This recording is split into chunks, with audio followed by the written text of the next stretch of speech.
जय अस्सलाम वालेकुम स्टूडेंट्स। आज का जो हमारा टॉपिक है, ठीक है, वो है एस्ट्रोनॉमी।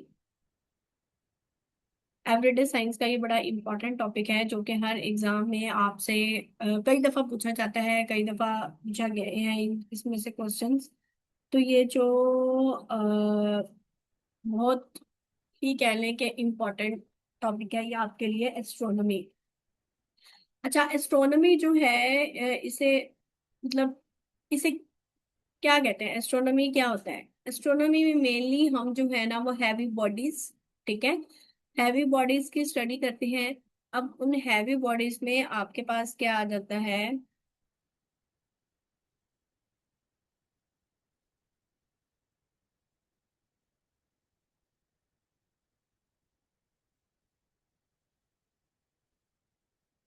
क्या हैवी बॉडीज में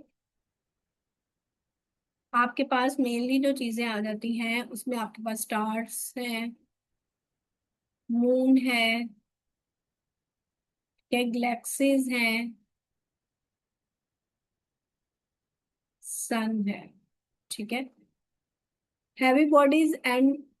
और इसके अलावा जितनी भी डस्ट है, ठीक है, मींस उसके अंदर आपके पास आ जाता है एस्टेरॉइड्स, मेटेओरॉइड्स,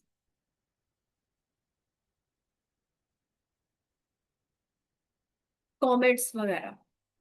तो इन तमाम की स्टडी हमारे पास एस्ट्रोनॉमी में होती है, ठीक है, एस्ट्रोनॉमी कहलाती है। अब सबसे पहले हमने क्या देखना है? अब हमने फादर ऑफ एस्ट्रोनॉमी, अच्छा पेपर में क्वेश्चन आता है आपसे कि फादर ऑफ एस्ट्रोनॉमी कौन है। तो जो फादर ऑफ एस्ट्रोनॉमी है वो है निकोलस कोपरनिकस, ठीक है, निकोलस कोपरनिकस। ये इंपॉर्टेंट क्वेश्चन है, ये फादर ऑफ एस्ट्रोनॉमी है। इसने कहा था कि हमारी जमीन जो है वो हरकत कर रही है और बाकी जितनी भी चीजें हैं वो क्या है, बिल्कुल साकिन है। अब सबसे पहले हमने ये यूनिवर्स की स्टडी करनी है, तो सबसे पहले हम देख लेते हैं यूनिवर्स को और उसकी कंपोजिशन को। तो जो यूनिवर्स है, totality of all matter and energy, ठीक है, वो क्या कहलाता है? वो हमारे पास यूनिवर्स कहलाती है। अब इसके अंदर हमारे पास एक, स्टूडेंट्स ना बहुत ज्यादा कंफ्यूज होते हैं, एक एस्ट्रोनॉमी में और एक एस्ट्रोलॉजी में, ठीक है। The study of star, planets and space, वो आपके पास क्या कहला रही है? एस्ट्रोनॉमी कहला रही है। पेपर में आपके पास क्वेश्चन आता है the study of star is called, the study of star is called. तो आप में से मोस्टली जो बच्चे हैं वो आंसर लगा देते हैं एस्ट्रोलॉजी, जो कि क्या है? रोंग है, ठीक है, एस्ट्रोलॉजी इसका आंसर क्या है? रोंग है। इसका आंसर क्या है? इसका आंसर है आपके पास astronomy. The study of star is called astronomy, ठीक है, एस्ट्रोलॉजी नहीं है। जो हमारे पास एस्ट्रोलॉजी है ना वो है is the study of movement of stars.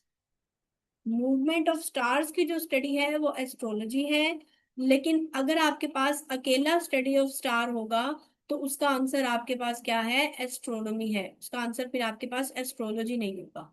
Okay, तो ये आप लोगों ने मिस्टेक पेपर के अंदर नहीं करनी। नेक्स्ट आपके पास एक डेफिनेशन आती है कोस्मोलॉजी, ठीक है, कोस्मोलॉजी किसे कहते हैं? कोस्मोलॉजी में आप तीन चीजें पढ़ते हैं, कौन कौन सी? कॉस्मोलॉजी में एक तो आप पढ़ते हैं ओरिजिन ऑफ यूनिवर्स, कि यूनिवर्स का जो ओरिजिन हुआ है वो किस तरह से हुआ है। दूसरी चीज इसके अंदर आप पढ़ते हैं करंट सिचुएशन ऑफ यूनिवर्स, कि अब जो है यूनिवर्स की जो करंट सिचुएशन है वो क्या है। और तीसरी चीज इसके अंदर आप स्टडी करते हैं फ्यूचर ऑफ यूनिवर्स, ठीक है। तो कॉस्मोलॉजी में आप तीन चीजों की स्टडी हो गई, origin of universe, current situation of universe and the future of universe. The study of how the universe began, कि यूनिवर्स कैसे शुरू हुई, what it is made of, किस चीज से बनी है, and how it continues to evolve and change, ठीक है, मतलब क्या अब उसकी सिचुएशन है और फ्यूचर उसका क्या होगा फ्यूचर में वो कैसे चेंज होगी, ये सारी चीजें आप किसके अंदर पढ़ते हैं, कॉस्मोलॉजी में। तो पेपर में ज्यादातर आपके पास क्वेश्चन आता है the origin of universe is called cosmology. ठीक है, ये कुछ इंपॉर्टेंट डेफिनेशंस थी जिनमें से क्वेश्चन आपको आता ही आता है। नेक्स्ट आपके पास है कंपोजिशन ऑफ यूनिवर्स। अभी हम ये देखेंगे ना कि यूनिवर्स कैसे क्रिएट हुई, उससे पहले आप थोड़ा सा कंपोजिशन ऑफ यूनिवर्स को देख लेते हैं। कंपोजिशन ऑफ यूनिवर्स में क्या है, एक आपके पास ऑर्डिनरी मैटर 5% प्रेजेंट है, डार्क मैटर 23% प्रेजेंट है, डार्क एनर्जी 72%। मतलब ऑर्डिनरी मैटर क्या है, इसके अंदर हाइड्रोजन और हीलियम गैस पाई जाती है। ठीक है, ज्यादातर hydrogen and helium gas. Dark matter है, डार्क एनर्जी है। बस आपने ना इनकी परसेंटेज को थोड़ा सा देख लेना। नेक्स्ट अगर हम डिटेल की तरफ जाएं, तो आपसे पेपर में क्वेश्चन आता है what is the most abundant elements in the universe. तो अगर वहां पे अगर आपके पास हीलियम नहीं होगा ना, तो उसका आंसर सिर्फ आपके पास क्या होगा, हाइड्रोजन होगा। ठीक है, hydrogen and the helium are the most abundant element in the universe. अगर आपके पास आ जाए most abundant element in the universe, तो उसका आपके पास आंसर होगा हाइड्रोजन। ठीक है, क्योंकि हाइड्रोजन ज्यादा प्रेजेंट है। तो इसका जो राइट आंसर होगा वो आपके पास क्या होगा, हाइड्रोजन होगा। The most abundant element in the universe is known as hydrogen. उसके बाद जो स्टार है, स्टार क्या है, मोस्टली एक बॉल है। ठीक है, हाइड्रोजन एंड हीलियम गैस की, जो कि शाइन करती है एक्सट्रीमली ब्राइटली। जैसे हमारे पास सन जो है वो हमारे पास क्या है, एक स्टार। अब ये भी एक एमसीक्यूज बनता है आपके पास पेपर में कि सन इज आ, सन क्या है, प्लैनेट है, स्टार है, क्या है। तो इसका जो राइट आंसर है वो क्या है कि सन जो है वो हमारे पास क्या है, सन इज आ स्टार। सन एक क्या है, स्टार है। ओके।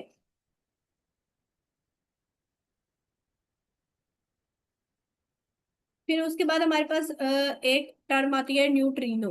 ठीक है, न्यूट्रिनो क्या है, न्यूट्रिनो एक स्मॉल पार्टिकल है जिसके ऊपर कोई भी चार्ज नहीं है और बड़ा लिटिल मास होता है इसका। हैवी एलिमेंट्स हमारे पास क्या है, प्लैनेट्स हैं लाइक अर्थ और वीनस। ये ऑर्डिनरी मैटर है जो कि हमारे पास यूनिवर्स के अंदर 5% प्रेजेंट है। ये उसकी मैंने आपको डिटेल बताई है कि उसमें एक तो हाइड्रोजन और हीलियम होता है, दूसरा स्टार, तीसरा न्यूट्रिनो, चौथा heavy elements, planets like earth, Venus वगैरह। बस सारे अभी हम प्लैनेट्स की डिटेल को भी इंशाल्लाह आगे पढ़ते हैं। अच्छा, अब कुछ थ्योरीज हैं about the origin of universe. तो मेनली जिसे हम ज्यादातर स्टडी करते हैं वो बिग बैंग थ्योरी है। इसमें हमारे पास पहले नंबर पे है क्रिएशन थ्योरी। अच्छा, इसकी जो क्रिएशन थ्योरी है ना, वो कहती है कि it states that universe is created by God. ये कहती है कि जो यूनिवर्स है वो किसने क्रिएट किया है, मतलब अल्लाह ताला ने क्रिएट किया है। ये क्रिएशन थ्योरी है। सेकेंड नंबर पे आपको जिसके बारे में क्वेश्चंस आते हैं वो है बिग बैंग थ्योरी। अच्छा, बिग बैंग थ्योरी ये मोस्ट वाइडली एक्सेप्टेड है। ये कहती है कि मतलब जो यूनिवर्स स्टार्ट हुआ एज अ बिग बॉल, मतलब एक धमाका हुआ था और यूनिवर्स क्रिएट हो गई। अच्छा, अब इसका जो वो आपको बताते हैं ना कि यूनिवर्स की जो एज है वो कितनी है, बिग बैंग थ्योरी। तो ज्यादा से ज्यादा यहाँ पे मतलब ये आपको है 15 to 20 बिलियन ईयर्स अगो। ठीक है, एक बॉल थी वो एक्सप्लोड हुई, जिसको बिग बैंग थ्योरी कहते हैं, और यूनिवर्स उससे एक्सपैंड होती गई। अब ये बिग बैंग की थ्योरी किसने दी थी, ये एक एमसीक्यूज है।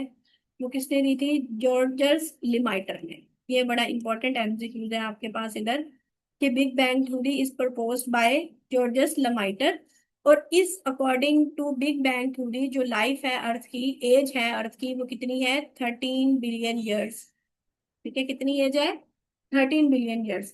अच्छा, पेपर में ना ये आपके पास 13.7 भी हो सकता है। ठीक है, और आपके पास 14 बिलियन ईयर्स भी हो सकता है। तो आपने पॉसिबिलिटी देख लेनी है कि आपके पास एमसीक्यूज की पॉसिबिलिटी क्या है। ठीक है, आपके पास ये क्या हो सकता है, 13 बिलियन ईयर्स भी, और 13.7 या 14 बिलियन ईयर्स। ओके।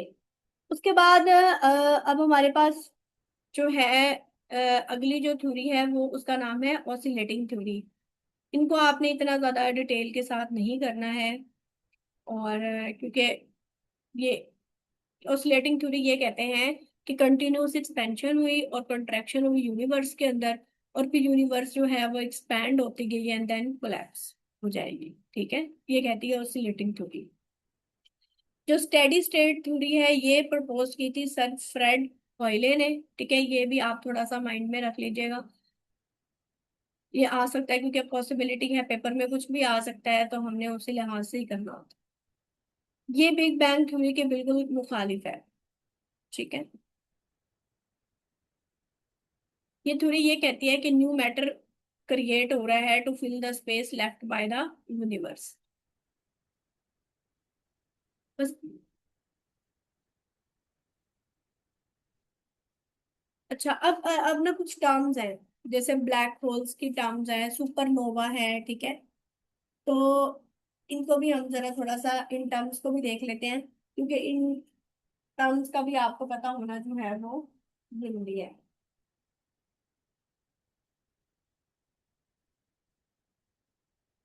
ठीक है, ये गैलेक्सीज के ना, black holes are one of the strangest and deadliest thing in the universe. ये ज्यादा से ज्यादा गैलेक्सीज के क्या होते हैं, सेंटर के अंदर होते हैं। ठीक है, उसके बाद सुपरनोवा जो है वो मोस्ट ब्लैक होल्स।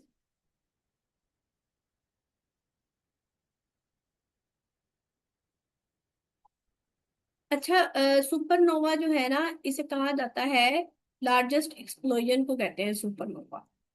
ठीक है,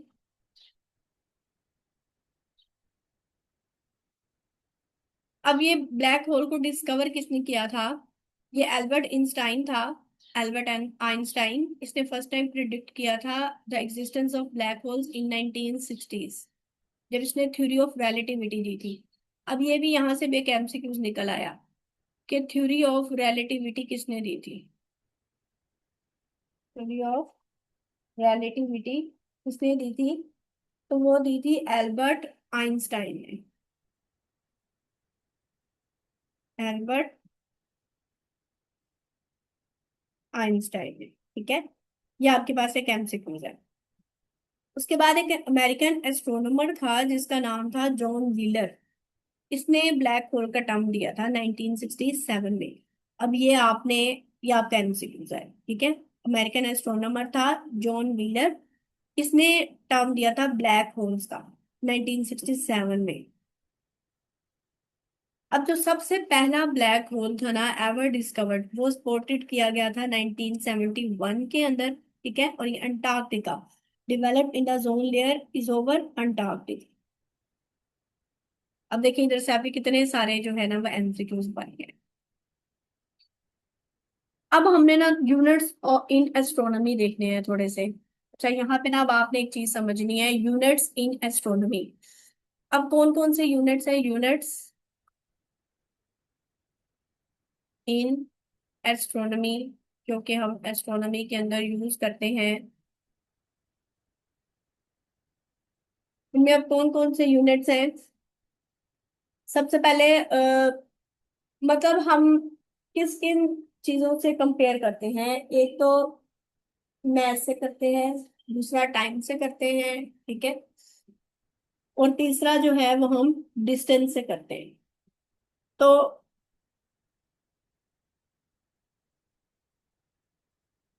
अब अगर मैथ फाइंड करना होता है ना, तो उसको हम कंपेयर करते हैं सोलर मैथ के साथ।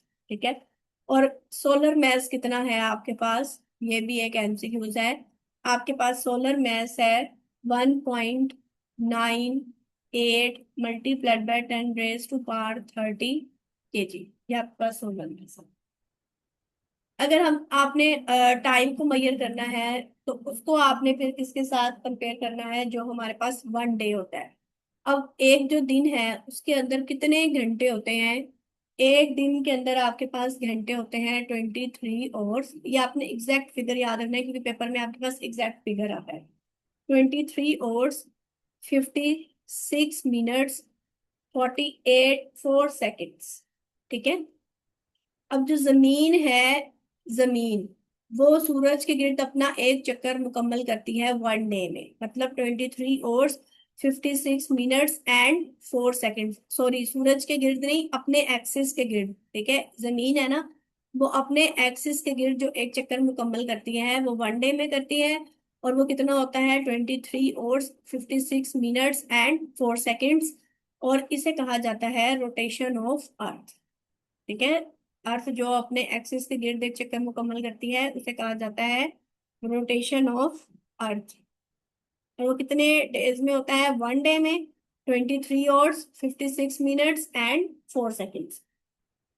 तीसरा हम कंपेयर करते हैं सोलर ईयर के साथ। अब जो सोलर ईयर है, वो आपको पता है कि हमारा जो एक साल है वो किसके बराबर है? 365.25 डेज।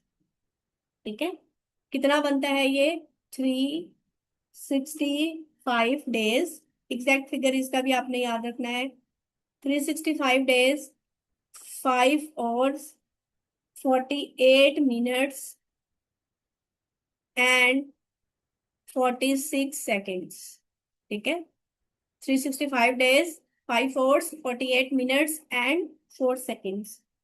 और इसे कहा जाता है, जमीन जो सूरज की एक चक्कर मुकम्मल करती है वो एक साल में, और उसे कहा जाता है रेवोल्यूशन ऑफ अर्थ। ठीक है, इसे क्या कहा जाता है? Revolution of earth. तो रोटेशन एंड रेवोल्यूशन के दरमियान भी इधर आपको मैंने डिफरेंस जो है वो क्लियर कर दिया है। जो जमीन अपने एक्सिस के गिर्द चक्कर मुकम्मल करेगी वो रोटेशन, और जो सूरज की गिर्द मुकम्मल करेगी वो रेवोल्यूशन। एक्सिस के गिर्द 1 डे में और सोलर ईयर के गिर्द 365.25 days. Okay, I think so यहाँ तक आपको क्लियर हो गया होगा। और तीसरा हम जो है वो मेजर करते हैं डिस्टेंस। अब जो डिस्टेंस है उसके लिए कौन सा यूनिट है? डिस्टेंस के लिए जो यूनिट है वो एक है एस्ट्रोनॉमिकल ईयर। ठीक है, astronomical year, sorry astronomical unit. ठीक है, एस्ट्रोनॉमिकल यूनिट, इसको हम AUB कहते हैं। अच्छा, एस्ट्रोनॉमिकल यूनिट मेजर करता है distance between sun and earth. अब देखिए यहाँ से भी आपका जो है वो एक MCQ निकलता है। पेपर में क्वेश्चन आता है the distance between sun and earth is measured by, the sun and earth is measured by astronomical unit. नीचे आपको MCQ दिया होगा, एस्ट्रोनॉमिकल यूनिट, लाइट ईयर, और भी मतलब दिए होंगे। तो जो डिस्टेंस बिटवीन सन और अर्थ, ठीक है, तो वो किससे मेजर होता है? By the astronomical unit. और डिस्टेंस कितना है सन और अर्थ के दरमियान? सन और अर्थ के दरमियान जो डिस्टेंस है ना वो है 150 मिलियन किलोमीटर। ये कितना है? 150 मिलियन किलोमीटर। देखिए हम यहाँ से इतनी इंफॉर्मेशन निकल रही है। The distance between sun and earth is called astronomical unit, और वो कितना है? 150 मिलियन किलोमीटर। और ये जो डिस्टेंस है ना ये इलिप्टिकल है। इलिप्टिकल का मतलब है कि ये चेंज होता रहता है। इलिप्टिकल है मतलब डिस्टेंस क्या होता रहता है? चेंज होता रहता है। अब ये जो डिस्टेंस चेंज होता है ना उसका भी एक फिनोमिना है, क्योंकि दो फिनोमिना है। उस फिनोमिना को क्या कहते हैं? उस फिनोमिना को कहते हैं एप्सिस। ठीक है, उस फिनोमिना को क्या कहते हैं? एप्सिस कहते हैं। अब एक होता है पेरीहेलियोन और एक होता है एपेलियोन। ये आपसे पेपर में क्वेश्चन होता है। ठीक है, एप्सिस आगे डिवाइड होता है एपेलियोन, और दूसरा है पेरीहेलियोन। ठीक है, एपेलियोन किसे कहते हैं? मैक्सिमम डिस्टेंस, जब सन और अर्थ के दरमियान क्या होता है? मैक्सिमम डिस्टेंस होता है। और पेरीहेलियोन कहते हैं जब सन और अर्थ के दरमियान जो डिस्टेंस होता है वो मिनिमम होता है। अब देखिए स्टैंडर्ड तो आपको पता है कितना होता है? 150 मिलियन किलोमीटर। मैक्सिमम होगा तो वो कितना हो जाएगा? मैक्सिमम होगा तो वो हो जाएगा 153 मिलियन किलोमीटर। ठीक है, मैक्सिमम होगा तो कितना हो जाएगा, 153 मिलियन किलोमीटर। और अगर मिनिमम होगा तो वो हो जाएगा 147 मिलियन किलोमीटर, 147 मिलियन किलोमीटर। ठीक है। तो ये जो एपहेलियन का फिनोमिना होता है ना, ये ऑब्जर्व किया जाता है इन जनवरी। ठीक है। मैक्सिमम सॉरी, इन जुलाई, जब मैक्सिमम डिस्टेंस होता है। एपहेलियन का कब ऑब्जर्व किया जाता है, इन जुलाई में। मैक्सिमम डिस्टेंस होता है ऑलमोस्ट, वो डेट बनती है 2 जुलाई। ठीक है। और जो पेरिहेलियन का फिनोमिना है, ये ज्यादातर ऑब्जर्व होता है इन जनवरी में, और वो मोस्टली जो डेट होती है वो होती है ऑलमोस्ट 2 जनवरी। तो देखिए यहाँ से आपके इतने सारे एमसीक्यूज जो हैं वो कवर हो चुके हैं, एपेलियन और पेरीहेलियन। एपेलियन मैक्सिमम डिस्टेंस और पेरीहेलियन मिनिमम डिस्टेंस। स्टैंडर्ड आपको पता है कि 150 मिलियन किलोमीटर है, तो उसी से ही आपने लगा लिया। एपेलियन 153 मिलियन और पेरीहेलियन 147 मिलियन किलोमीटर। क्लियर। ये तो था, हमने एस्ट्रोनॉमिकल यूनिट को किया है। अब जो दूसरा हमारे पास डिस्टेंस का यूनिट है वो है लाइट ईयर। लाइट ईयर जो है, ये भी यूनिट है डिस्टेंस का। इसे कहा जाता है नूरी साल। ठीक है, नूरी साल। मतलब एक लाइट 1 साल तक मुकम्मल वैक्यूम में, ठीक है, एक लाइट 1 साल तक मुकम्मल वैक्यूम में जितना मुसलसल फासला तय करती है उसे लाइट ईयर कहते हैं। और कितना फासला तय करती है, 9.46 मल्टीप्लाइड बाय ये वाला। ठीक है, 9.46, ये अगर एग्जैक्ट फिगर देखें तो 9.46 मल्टीप्लाइड बाय 10⁻12 किलोमीटर, ये आता है। अच्छा, उसके बाद ये देखिए, light year is a distance that can travel in a vacuum in 1 year. और लाइट ईयर मेजर करती है डिस्टेंस बिटवीन द स्टार्स। अब देखें, अगर आपके पास पेपर में क्वेश्चन आ जाए the distance between the stars, अब जो स्टार्स हैं उनके दरमियान जो डिस्टेंस मेजर होता है वो किससे होता है, बाय द लाइट ईयर। और अगर आपके पास आ जाए the distance between the sun and earth, तो वो आपके पास क्या होगा, एस्ट्रोनॉमिकल यूनिट होगा। क्लियर। अच्छा, अब उसके बाद तीसरे नंबर पे आपके पास इसका यूनिट है डिस्टेंस का, वो है पार्सक। और जो पार्सक है ना, ये लार्जेस्ट यूनिट है ऑफ डिस्टेंस। पार्सक क्या है, लार्जेस्ट यूनिट ऑफ डिस्टेंस। 1 पार्सक जो है वो इक्वल होता है 3.26 लाइट ईयर्स के। ठीक है, ये देखिए, 3.26 लाइट ईयर के इक्वल होता है। ये आपसे पेपर में क्वेश्चन एमसीक्यूज आया हुआ है कि 1 parsec is equal to 3.26 light years. Clear. Okay, तो ये तो यूनिट्स हो गए जो हमने एस्ट्रोनॉमी के अंदर जो यूनिट्स हैं उनको डिस्कस किया है। ये मैंने आपको पहले ही पढ़ा दिया है एस्ट्रोनॉमिकल यूनिट। अब हम थोड़ा सा गैलेक्सीज को देख लेते हैं कि गैलेक्सीज क्या होती हैं।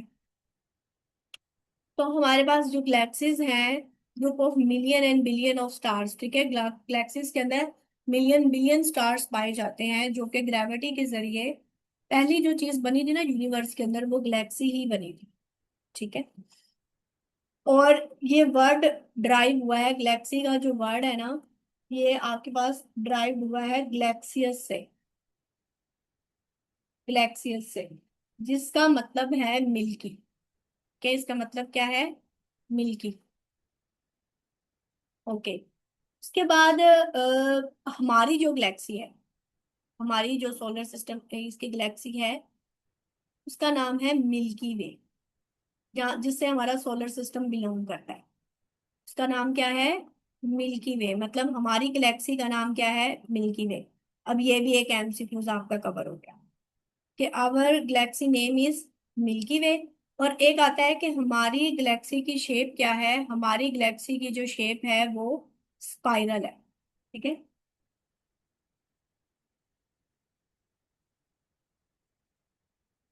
तकरीबन 100 to 200 बिलियंस जो है वो गैलेक्सीज एग्जिस्ट करती हैं, और उनकी डिफरेंट शेप्स हैं। इरेगुलर है, एलिप्टिकल है, स्पाइरल है, सिफिनॉइड है। लेकिन हमारी जो ये देखें, Edwin Hubble classification is a classification of galaxies, ठीक है। एडविन ह्यूबल क्लासिफिकेशन, चार क्लासेस हैं गैलेक्सीज की: spiral, barred spiral, elliptical and irregular. तो हमारी जो गैलेक्सी की शेप है वो क्या है? स्पाइरल है। ये देखिए इतनी सारी जो है, यहाँ पे मैंने आपके साथ एमसीक्यूज कवर कर दिए हैं। अगर हम देखा जाए तो ये देखें, ये हमारी गैलेक्सी की थोड़ी सी ना मैं शेप बना के दिखाती हूँ।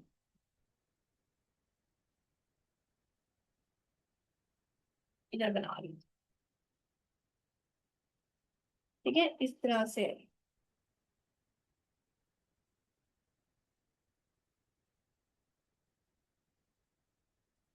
इस तरह से। अब गैलेक्सी का ये जो हर पार्ट है इसे कहते हैं आर्म्स। मतलब ये वाला, ये वाला, ये वाला, इन्हें क्या कहा जाता है? इन्हें आर्म्स कहा जाता है, कि इसके आर्म्स हैं। और हमारा सोलर सिस्टम जिस आर्म में है ना, ठीक है, हमारा सोलर सिस्टम, ये हमारी गैलेक्सी है मिल्की वे, ठीक है। तो हमारा सोलर सिस्टम इसके जिस आर्म में है उसे कहा जाता है ओरियन स्पर, ठीक है। किस आर्म में है? ओरियन स्पर में है। ये भी आपने याद रखना, ये भी एमसीक्यू है।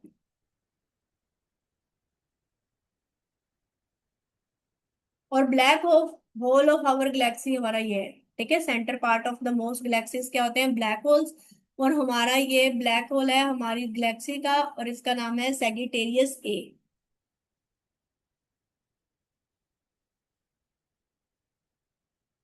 ठीक है। Sagittarius A black hole of our galaxy. अच्छा, जो डिस्टेंस है ना हमारी गैलेक्सी और सोलर सिस्टम के दरमियान, वो है 30,000 लाइट ईयर्स, ठीक है।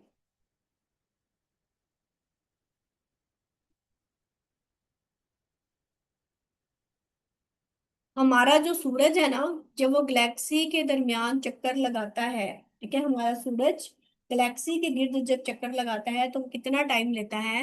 वो लेता है 230 मिलियन ईयर्स। 230 मिलियन ईयर्स का टाइम लेता है।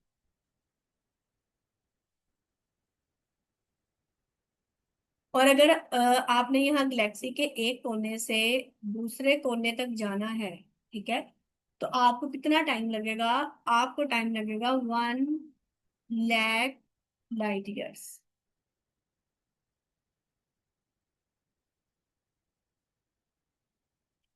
अब हमारा सन तो ना बहुत छोटा है। इस तरह के कई सन जो है ना, बहुत से सन हमारी गैलेक्सी में मौजूद हैं। और तकरीबन 200 to 400 बिलियन सन हमारी गैलेक्सी में मौजूद है। फिर आपसे ना एक क्वेश्चन आता है कि कितने स्टार्स जो हैं वो हम अपनी नेक्ड आई से देख सकते हैं? स्टार्स दैट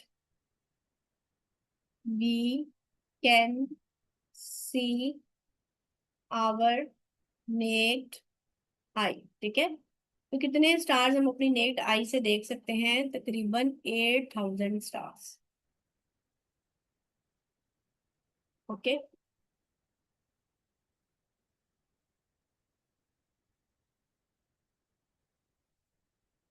अच्छा, उसके बाद ना अभी तो हमने काफी क्वेश्चंस करने हैं। हम थोड़ा सा देख रहे थे, किसको देख रहे थे? हाँ, अभी ना जो ये सोलर सिस्टम है इसे इंशाल्लाह हम कल जो है ना वो डिस्कस करेंगे कल की क्लास में। तो ये एस्टेरॉइड्स, मेटेओराइड्स वगैरह, ठीक है, इनको भी हम फिर कल ही देखेंगे, सन को भी कल ही देखेंगे। थोड़ा सा वैसे हम डिस्कस कर लेते हैं सोलर सिस्टम को। अच्छा, हमारा जो सोलर सिस्टम है is only the part of universe which we can explore. इसके अंदर एक स्टार है, ठीक है। सोलर सिस्टम में हमारे जो सोलर सिस्टम है उसके अंदर एक स्टार है, और वो स्टार को हम क्या कह रहे हैं, उस स्टार को हम कह रहे हैं सन कह रहे हैं। और कितने प्लैनेट्स हैं इसके अंदर, 8 प्लैनेट्स हैं। ठीक है, 8 प्लैनेट्स हैं और एक स्टार है, और वो स्टार कौन सा है, सन। 8 प्लैनेट्स हैं, mercury, Venus, earth, Mars, Jupiter, Saturn, Uranus and Neptune. और कुछ और लेसर बॉडीज भी हैं जिन्हें हम एस्टेरॉइड्स, कॉमेट्स एंड मेटेओराइड्स कहते हैं। ये इंशाल्लाह हम डिटेल से कल के लेक्चर में पढ़ेंगे। अब एज ऑफ अर्थ आपको पता है कितनी है, 4.6 बिलियन ईयर्स। ठीक है, और हमारा जो सन है must be older than this. Age of earth आपने याद रखनी है, ये बड़ा इंपॉर्टेंट एमसीक्यूज है। 4.6 बिलियन ईयर्स। ठीक है, the age of earth is not कितनी है, 4.6 बिलियन ईयर्स।